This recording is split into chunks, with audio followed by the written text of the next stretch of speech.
Nesta aula vamos estudar famílias de funções. Famílias de funções são conjuntos de funções que têm uma mesma identidade, um mesmo tipo. Vamos ver algo em seguida. Famílias de curvas, então. Vou pegar um exemplo bem simples. Estão aí várias retas paralelas, todas horizontais, todas do tipo y igual a c, onde c está variando. No caso, você pode assumir qualquer valor real. Eu coloquei alguns exemplos ali dessas retas. Então imagine que eu imagine todas as possíveis retas do tipo y igual a c. Essa é a família das retas y igual a c, são retas horizontais. Eu chamo de c o parâmetro, esse que pode variar de um caso para outro, gerando então os membros da família. Para cada valor de c, eu tenho um membro da família y igual a c. Um outro exemplo de famílias de retas, tá aí, são todas retas paralelas, com uma certa inclinação. A inclinação foi fixada e eu tenho então uma infinidade de retas paralelas, todas com a mesma inclinação. Então, eu posso dizer que eu tenho uma família das retas do tipo y igual a mx mais b, onde a inclinação m está fixa, essa não está variando. O que está variando, o que faz identifica o membro da família é o valor do b. Então, o b é o parâmetro nesse caso. Mais um exemplo aqui, são retas radiais, passando então por um mesmo ponto com coordenadas x0 e y0. Esse ponto é fixo, então eu tenho essa infinidade de retas, todas as possíveis retas que passam por este ponto. Então, o que está variando aí será então a inclinação, o coeficiente angular da reta, mas o ponto por onde ela passa é fixo. Então, essa é a família do tipo y menos y0 sobre x menos x0 igual a m, que é a equação da reta que passa pelo ponto x0 e y0 com coeficiente angular m. x0 e y0 são fixos, então o que varia é m. Então esse é o parâmetro m. Vamos estudar algumas famílias importantes. A primeira delas é a família das potências, famílias do tipo y igual a x na n. O n será o parâmetro, o n um inteiro positivo, pode ser em 1, 2, 3 e assim por diante. Então, tá aí, caso n igual a 1, função y igual a x. Caso n igual a 2, caso n igual a 3, no caso n igual a 4, o outro membro n igual a 5 e assim por diante. E daí por diante, as funções pares se comportam mais ou menos da mesma forma, tem um formato de gráfico semelhante assim como o gráfico das funções ímpares. Aqui estão então a família das funções x na n com n par. Então tem esse formato, a parábola é apenas a primeira, o y igual a x ao quadrado, as outras são um pouco mais achatadas. Note que a menor potência é que ganha quando o x estiver entre menos 1 e 1, a função que está por cima do gráfico é a menor potência, x ao quadrado. A ordem é invertida. Tanto a direita do 1 quanto a esquerda do menos 1, aí a ordem é a ordem quanto maior a potência, sim, maior será a função. Então essa é a família das funções potência com n par. Com n ímpar acontece algo semelhante. Então, à medida que o n cresce, há um maior achatamento ali perto da origem. Então está aí a família das potências, onde potência n é um número ímpar.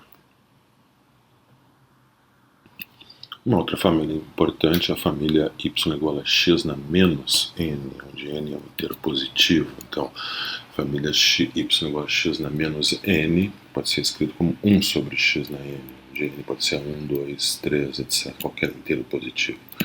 E o n, então, é usado como parâmetro. Então, o típico membro da família, quando n é igual a 1, é a função 1 sobre x, E quando n igual a 2, a função 1 sobre x ao quadrado. Esses são típicos membros dessa família. Então, quando o n for um número par, todas as potências pares vão se comportar de forma semelhante a 1 sobre x ao quadrado. Só um pouco mais de achatamento nas extremidades à medida que a potência aumenta. Quando n é ímpar, todas as potências vão se comportar de forma semelhante a um gráfico de 1 sobre x, com um maior achatamento à medida que a potência aumenta, o achatamento nas extremidades, né, da curva, tanto quanto x é muito grande quanto x é muito pequeno. Então essa é a família 1 sobre x na n, com n ímpar. Proporções inversas. Uma definição: uma variável y é inversamente proporcional a uma variável x se existir uma constante positiva tal que y é igual a k sobre x. Então, a função y é uma função de x da forma um múltiplo, uma constante k vezes a função 1 sobre x. Isso então que define a proporcionalidade inversa. Então, duas grandezas são inversamente proporcionais, y inversamente proporcional a x, se o y puder expressar da forma y igual a k sobre x, onde k é alguma constante positiva. K é a chamada constante de proporcionalidade, e eu observo que da expressão y igual a k sobre x, eu posso dizer que x vezes y é igual a k, é constante para todos os pontos. Ou seja, isso vai ser uma maneira útil, né, uma forma útil para a identificação de proporcionalidade inversa em dados experimentais. Vamos ver isso através de um exemplo. Né? Vou pegar esse exemplo onde eu tenho dados experimentais, uma grandeza x e a outra y função de x, e aqui eu tenho os pontos medições experimentais. Então, no exercício, é pedido para explicar por que os dados sugerem que y é inversamente proporcional a x e expresse y como função de x. Então, a solução é bem simples. Eu considero os mesmos dados e eu faço uma terceira linha ali, a terceira linha para o produto de x por y. E em todos os casos, em todos os 5 pontos, né, nas 6 pontos, nas 6 medições, o produto de x por y é igual a 5. Né? Então eu tenho realmente x vezes y é igual a 5 para todos os pontos, que me diz que y é igual a 5 sobre x, ou seja, y é inversamente proporcional a x com a constante de proporcionalidade k igual a 5. E aí está o gráfico da relação, né, da função y igual a 5 sobre x, com destaque dos pontos, aqueles 6 pontos que foram medidos experimentalmente, ali no gráfico da função y igual a 5 sobre x. Uma outra família interessante, né, a família das funções potências com expoentes não inteiros, da forma 1 sobre n, onde n é um número inteiro positivo. Então, quando y é igual a x não sobre n, pode ser expresso então na forma raiz enésima de x. Né? Então, está aqui no caso onde n é par, o gráfico da raiz quadrada de x, quando n igual a 2, quando n igual a 4, com n igual a 6, né? A raiz na quarta e a raiz sexta de x. Então, daí por diante, os demais membros dessa família, os gráficos são de forma semelhantes a esses. Quanto maior o n mais o achatamento ali em torno da origem no eixo do y. No caso de n ímpar, temos a raiz enésima, né, a raiz terceira, a raiz quinta, a raiz terceira em vermelho, a raiz quinta em azul. Né, quanto maior o n, maior vai ser o achatamento no eixo do y, perto da origem. Note que a raiz enésima de menos x é igual à raiz enésima de menos 1 vezes a raiz enésima de x, né? E isso é menos 1 vezes a raiz enésima de x, no caso de n ímpar, né, a raiz enésima de -1 é igual a -1, no caso de n ímpar. Então, no caso de n ímpar, essa função raiz enésima é uma função ímpar. Eu observo que no caso de n par, né, a função não é uma função par, a raiz enésima de x não é uma função par, é uma função que é definida apenas para x maior ou igual que zero, então para x negativo não existe nada ali no gráfico da função, né? O x negativo não está no domínio dessa família de funções. Aqui está mais um exemplo de famílias de potências com expoentes fracionários.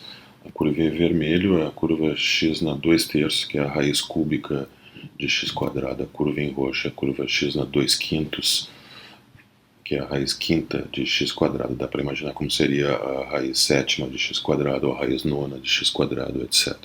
Entre elas, a curva em verde é a raiz quadrada de x, só para situar, porque a raiz quadrada de x é x na 1/2, 1/2 é um número entre 2/5 e 2/3, né? Só para ressaltar um ponto interessante nessa família, né, x na 2/3, x na 2/5, como seria x na 2/7, x na 2/9 e assim por diante, seria também muito parecido com x na 4/5, x na 4/9 e assim por diante. Esse comportamento na origem, né, onde aparece aquele formato de aquele bico, né, onde não acontecia com as potências não fracionárias. Então, com as potências fracionárias, né, pode ocorrer aquele tipo de comportamento na origem. Polinômios. Polinômios são somas de múltiplos de potências de x, potências inteiras, né? Então a potência pode ser um número inteiro positivo, a partir de 0, 0, 1, 2, 3, etc.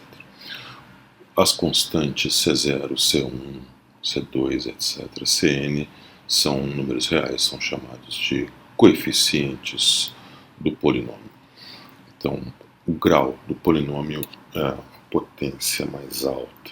Então, por exemplo, se eu tenho o polinômio x ao cubo menos 4x2 mais 8x menos 2, a maior potência é x ao cubo, então o grau é o grau 3. Né? O polinômio x na sétima menos x na quinta mais x mais 1 tem o grau 7. Né? O polinômio 3x menos 2 tem grau 1. Uma constante também é um polinômio. Constante sempre um polinômio de grau zero. Então a constante 3 ela pode ser escrita como 3 vezes x na zero. Então 3 é o coeficiente de x na zero, 0 é a única potência, então grau zero.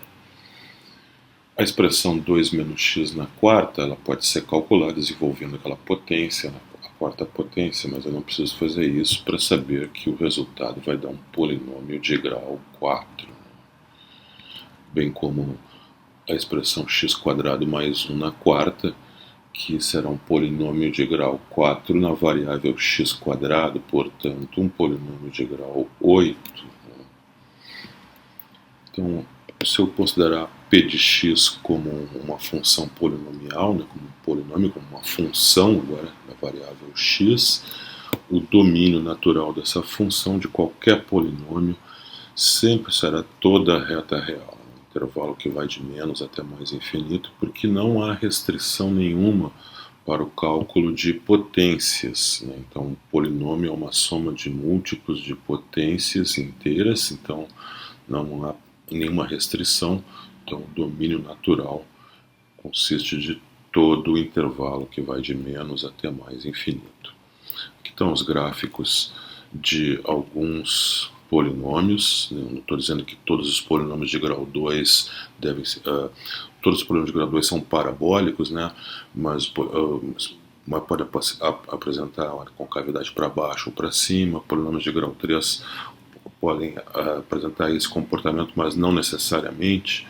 Aqui são apenas alguns exemplos. O que a gente pode concluir como um comportamento uniforme dos polinômios é que nenhum polinômio apresenta o gráfico com bicos, né, como foi o caso de potências fracionárias. Todos os polinômios têm domínio natural toda a reta real e são funções suaves, no sentido que não apresentam esses bicos em nenhum dos pontos, né?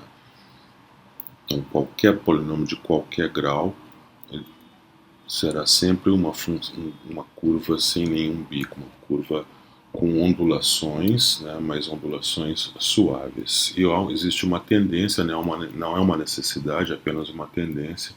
Quanto maior o grau, maior o número de ondulações a curva deve ter, mas isso é apenas uma tendência, eu repito, não é uma coisa que deve ser necessariamente verdade para qualquer polinômio. As funções racionais. Uma função racional, uma função f de x do tipo quociente de polinômios. Então, uma função que é do tipo p de x sobre q de x. O domínio natural de uma função racional consiste de toda a reta real, com exceção dos pontos onde o denominador é zero. Então, consiste de todos os pontos da reta real onde q de x, o denominador, é diferente de zero.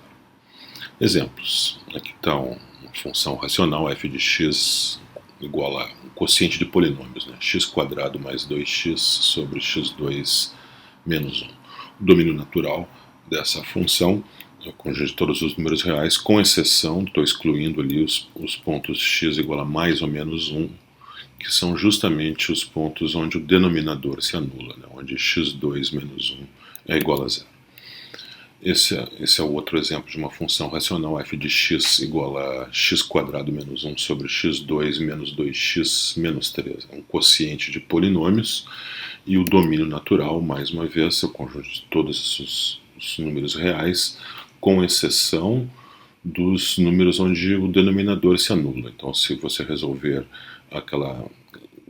o denominador igualado a zero, resolver por Bhaskara, por exemplo, vai ver que as raízes de x2 menos 2x menos 3 são menos 1 e 3, né? E esses pontos devem ser excluídos do domínio da função. Tenho aqui um outro exemplo, a função f de x igual a 3 sobre x2 mais 1. 3 também é um polinômio, uma constante, né? Sobre x2 mais 1. Essa é uma função que tem um domínio natural toda a reta real, já que o polinômio do denominador jamais se anula, né? x² mais 1 nunca é zero. Então é sempre um número positivo. Então o domínio natural nesse caso é toda a reta real. O gráfico de uma função racional pode apresentar esse tipo de comportamento, essas retas verticais que são chamadas assíntotas verticais, onde o gráfico dessa função se aproxima assintoticamente, no sentido que cada vez mais próximo da função, cada vez mais próximo da reta, né, o gráfico da função cada vez mais próximo da reta à medida que x se aproxima justamente dos pontos do domínio, que foram excluídos do domínio, né, que são os pontos x igual a menos 1 e x igual a 1. Né, eu tenho duas assíntotas verticais. Eu tenho mais uma reta horizontal que aparece ali, que é o ponto onde foi excluído da imagem. Essa é a reta horizontal y igual a 1, e essa é uma chamada assíntota horizontal. Note que o gráfico da função ela se aproxima da assíntota horizontal nas extremidades, tanto na extremidade da direita, quando o x é muito grande, quanto na extremidade da esquerda, quando o x é muito pequeno. Então a curva se aproxima da assíntota horizontal. Isso não acontece nunca em polinômios, né? Então esse tipo de comportamento é novo, no sentido que polinômios são curvas suaves, não tem assíntotas, nem assíntotas verticais, nem assíntotas horizontais. A segunda função ali, a função x² menos 1 sobre x2 menos 2x menos 3, tem esse gráfico. Eu tenho aqui uma assíntota vertical, que é quando justamente x é igual a 3, aquele ponto que foi excluído do domínio. Eu tenho uma assíntota horizontal, como a função se comporta nas extremidades, né? O gráfico da função se aproxima do valor y igual a 1, e esse y igual a 1 está excluído da imagem. E eu tenho ainda mais aquele ponto interessante ali, que está salientado, foi como um círculo, né, sem preenchimento, dizendo que aquele ponto não está no gráfico, né? Quando x for igual a -1, né, a curva passa por ali, mas aquele ponto não pode ser incluído no gráfico da função, porque x-1 está excluído do domínio. Então, funções racionais podem apresentar esse tipo de comportamento também, coisa que polinômios não podem apresentar, né? Polinômios são sempre funções definidas em toda a reta real. Então, são curvas suaves e contínuas, enquanto que aqui existem saltos, e na presença dessas assíntotas verticais, a função pode saltar de um lado para o outro, né, de uma extremidade para a outra. Isso é um comportamento que acontece com funções racionais. O terceiro exemplo é o caso da função y igual a 3 sobre x2 mais 1. Essa curva não tem assíntotas verticais, porque o domínio é toda a reta real, ela está realmente definida em toda a reta real, uma curva que tem suavidade, mas ela tem um comportamento assintótico diferente de polinômios, né? Ela tem uma assíntota horizontal, né? Então o gráfico dela se aproxima do eixo do x, que é a assíntota horizontal neste caso. Funções algébricas. Uma função algébrica é aquela que pode ser construída a partir de polinômios com um número finito de operações algébricas. Essas operações algébricas são as 4 operações aritméticas: soma, subtração, produto e divisão, mais a extração de raiz, também considerada uma operação algébrica. Obviamente, polinômios são funções algébricas, funções racionais, que são quocientes de polinômios, também são funções algébricas, mas a novidade aqui é o aparecimento então das raízes, né, de qualquer ordem, raiz quadrada, raiz cúbica, etc. Por exemplo, aqui a raiz quadrada de x² menos 4 é uma função algébrica, né? Ela foi obtida a partir do polinômio x², né, extraindo a raiz quadrada deste polinômio. Aí está o gráfico que apresenta aí um domínio particionado, né, um domínio onde não é contínuo, né, o domínio dessa função. Os números de -2 até 2, né, excluindo o -2 e 2, foram totalmente excluídos do domínio da função, né, porque neste caso o radicando seria negativo. Então essa é uma novidade que não acontecia antes nas funções racionais nem nos polinômios.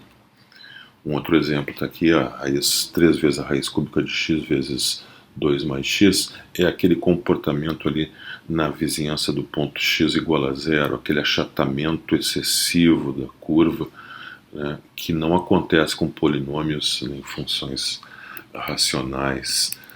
Um outro exemplo aqui, um outro caso, uma função algébrica, tá ali, x na 3 meios, né, vezes x mais 2 na quarta, aparece aquele bico, aquele formato cúspide na origem, né, perto do x igual a 0, então o gráfico é bicudo. Isso não acontece nem em polinômios, nem em funções racionais, isso acontece quando aparece com o aparecimento de raízes, no caso aqui a raiz quadrada de x ao cubo, né, que está envolvida ali na definição da função.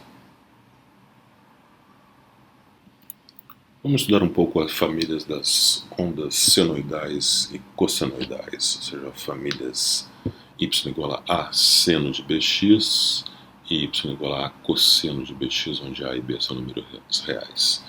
Então, dois típicos exemplos da família y igual a seno de bx. O primeiro, o seu principal membro, que é a curva y igual a seno de x, né, que é a curva básica dessa família, quando a igual a 1 e b igual a 1.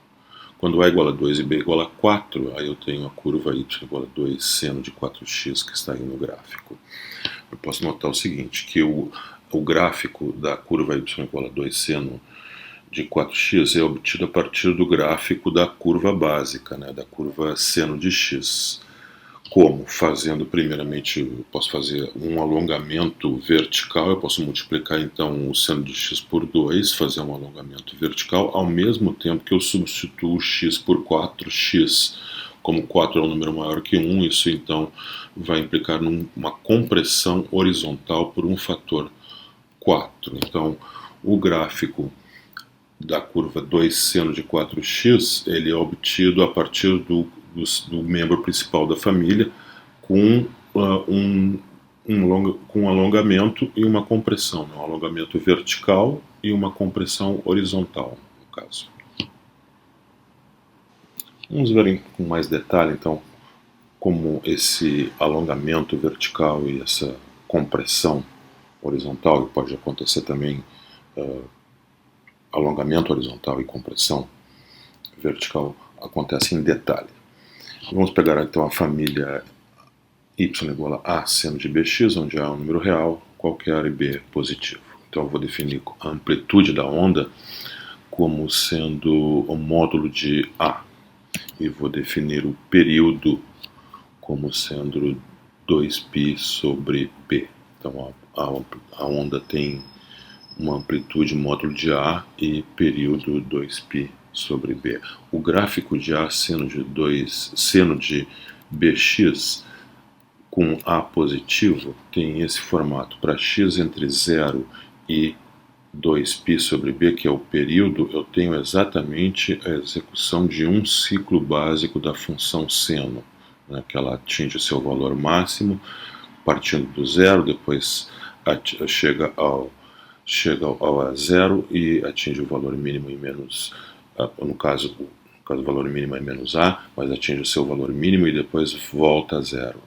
Então, isso é a descrição de um ciclo fundamental, de um ciclo básico da onda senoidal. E isso, se pensamos que x está medindo, é uma unidade está medindo o tempo,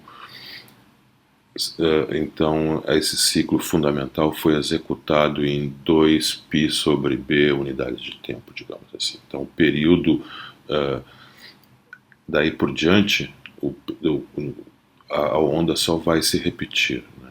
Então o ciclo fundamental é um intervalo que vai de 0 até 2π sobre b, daí por diante é tudo repetição.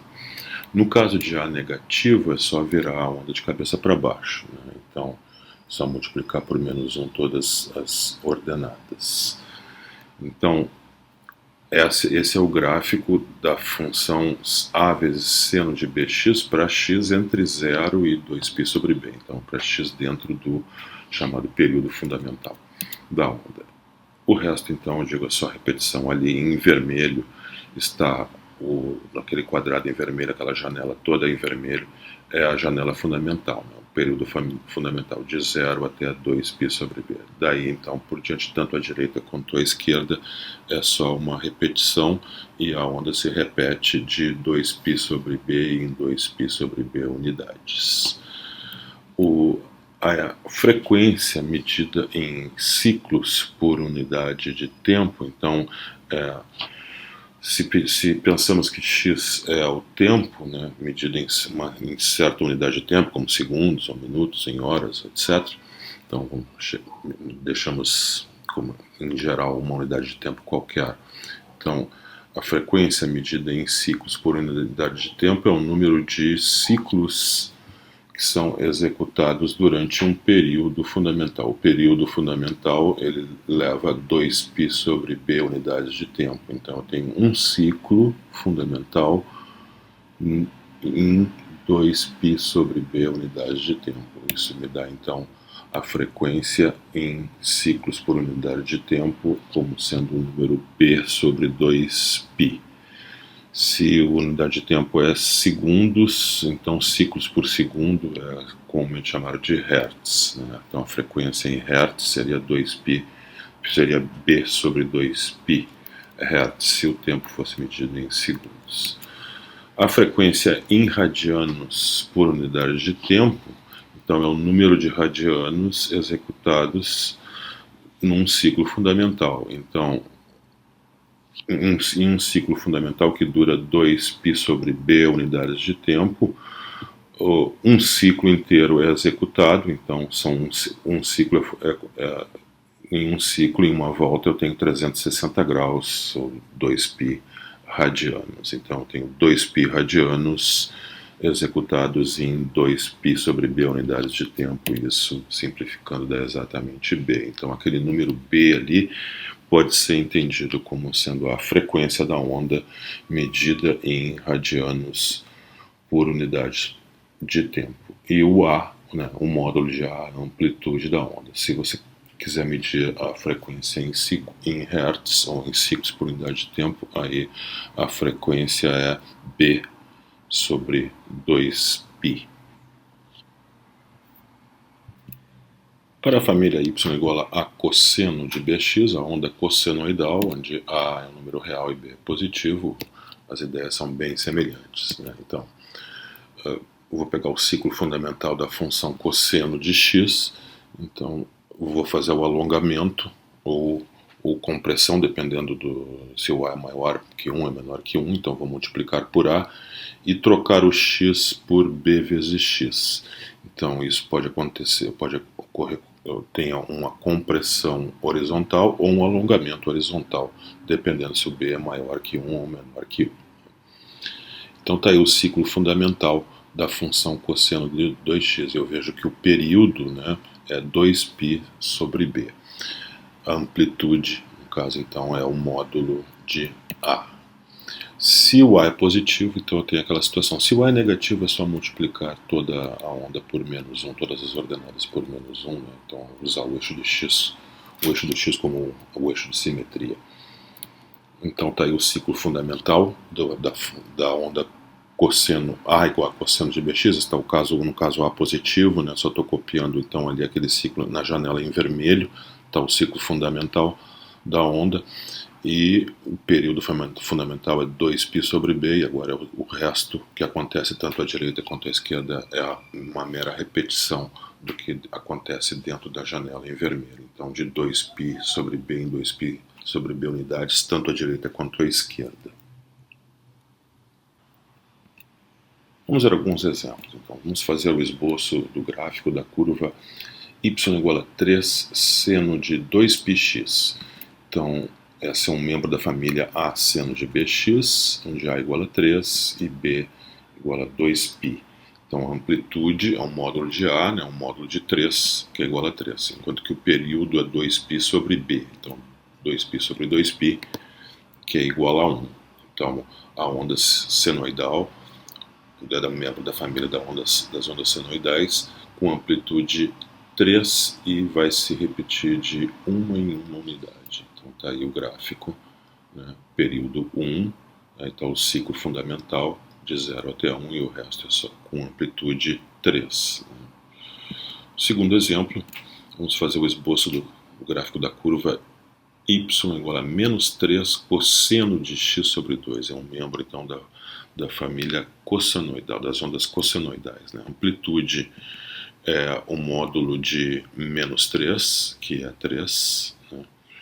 Então, e o quanto que o período é 2π sobre b, como b é igual a 1 meio, né? O período é 4π.